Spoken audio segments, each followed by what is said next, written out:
વડોદરાવાસીઓ 2 દિવસ ઉત્તરાયણની મજા માણી. વડોદરાવાસીઓએ 2 દિવસ ખૂબ જ ઉત્તરાયણની મજા માણી. સાથે પવન પણ ખૂબ જ સરસ હતો. આ વખતે સાથે સાંજના સમયે દિવાળી જેવો માહોલ જોવા મળ્યો.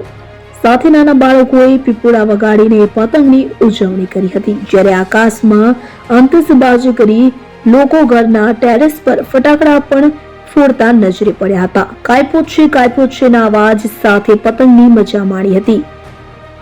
અકોટા ગોરવા વિસ્તારમાં મોટી સંખ્યામાં પતંગ રસિકોએ 2 દિવસ પતંગ ચગાવીને ઉત્તરાયણ પર્વની મજા માણી હતી. ગોરવા વિસ્તારમાં તો જાણે લાગી રહ્યું હતું કે આકાશમાં દિવાળી જેવો માહોલ જોવા મળ્યો હતો, જ્યારે પતંગ રસિયાઓએ પોતાના અગાસીમાં પણ અલગ અલગ ગીતો વગાડી ગરબાની રમઝટ બોલાવી હતી.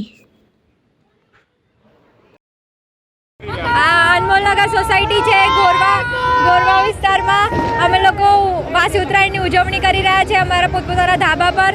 અને તમે જોઈ શકો છો કે આખા આકાશમાં રંગબેરંગી પતંગોથી આખું આસમાન ખીચોખીચ ભરાયેલું છે. અને અમે બહુ જ એન્જોય કરી રહ્યા છે. અહીંયા તમે જોઈ શકો છો, બહુ એન્જોય કરી રહ્યા છે. બધાને હેપી ઉત્તરાયણ.